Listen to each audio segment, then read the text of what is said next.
প্রত্যেকটা দিনের মতো আজও খুব সকালবেলায় উঠে পড়েছি আর ছেলেকে নিয়ে চলে এসেছি স্কুলে। তখন ওদের ৮টা বাজে। আমি ৮টার দিকে বেশিরভাগ বেরোই। মানে ৮:৩০ থেকে ক্লাস থাকে। আমি একটু আগেই আসি যে বাচ্চারা যদি খেলা করে একটু মনটা বসে।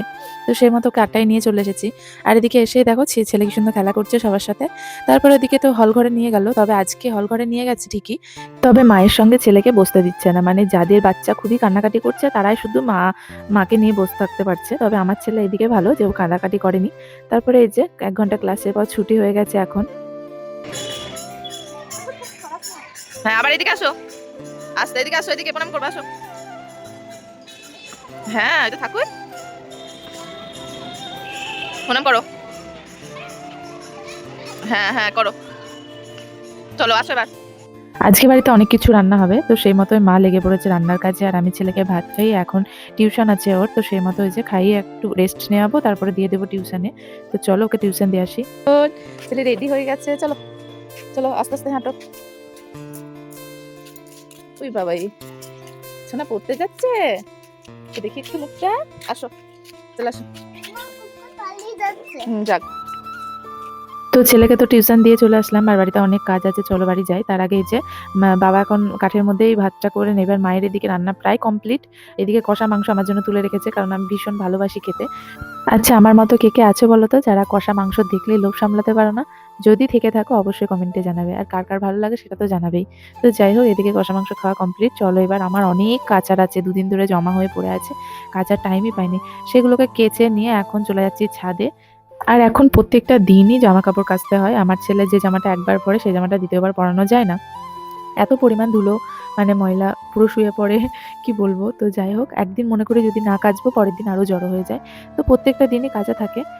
চলো এদিকে আমার জামা কাপড় মেলা কমপ্লিট। তো নিচে এসে দেখি এই যে বাবা এখন বাড়ি পরিষ্কার করছে। মানে আমাদের বাড়িতে না একটু রোদ ঢুকে না, ওই যে গাছপালার জন্য। তাই বাবা বললো এখন তো ফুল হচ্ছে না সেভাবে, তাহলে গাছগুলো সব কেটে দেয়। আর ভাই এদিকে পরিষ্কার করে দিচ্ছিল, আর বাবা কেটে দিচ্ছিল। আর এদিকে কাগজ ফুলের গাছটা ভীষণ বড় হয়ে গেছিলো, সেগুলো কেটে ফেলে দিচ্ছে। তারপরে এই যে সান্ধান করে চলে এসেছে। এখন কি রান্না করেছে চলো তোমাদেরকে দেখায়। তো আজকে বলেছিলাম যে অনেক কিছু রান্না হবে। তো এই যে খাসির মাংস, মানে আমার তো খাসির মাংস সত্যি বলছি ঝোল ঝোল খেতে বেশি ভালো লাগে। আর মুরগির মাংস কষা। আচ্ছা, খাসির মাংস তোমাদের কার কার লাল লাল ঝোল ভালো লাগে জানিয়ে যেও তো। তো এদিকে করেছে বেগুন ভাজা আর পালং শাক গুগুলি দিয়ে। কে কে খাও আমাকে কমেন্টে জানাবে।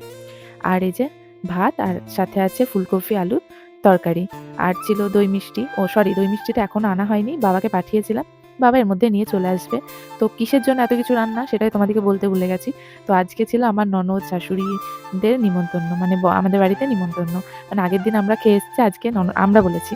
তো যাই হোক, এদিকে বাবা দই মিষ্টি নিয়ে চলে এসেছে, চলো রেখে দিই। আর এদিকে আমরা সবাই খেতে বসে পড়েছি।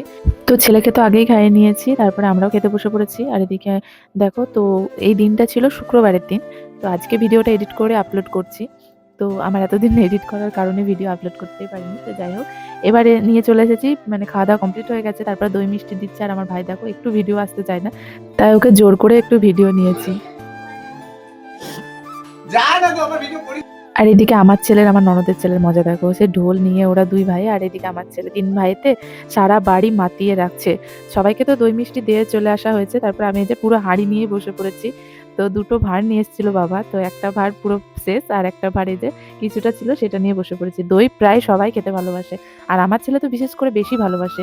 তো এই যে ঘুরছি ফিরছে, দই খাচ্ছি। ও একা একা পড়তে পারে না, বলো টাটা।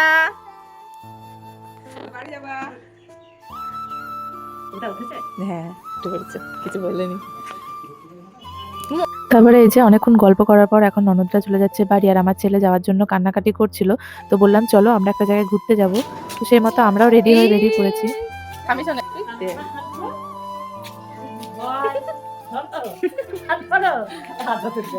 ননদ চলে যাওয়ার পর আমরাও বেরিয়ে পড়েছি, আমি, আমার ছেলের, আমার শাশুড়ি মা।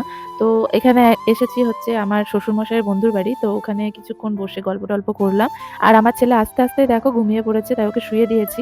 তারপর অনেকক্ষণ বসে গল্প করার পর চলো এবার বেরিয়ে যাই, কারণ অনেকটা দেরি হয়ে গেছে। তো বাড়ি আসার সময় দেখি বুড়িমাতলা মায়ের পুজো হচ্ছে। তো এই যে মাকে দর্শন করে এখন চলে যাব বাড়ি। তো যাই হোক, সবাইকে টাটা। সবাই ভালো থেকো, সুস্থ থেকো, আর আমার ভিডিও ভালো লাগলে আমার পাশে থেকো। সবাইকে টাটা।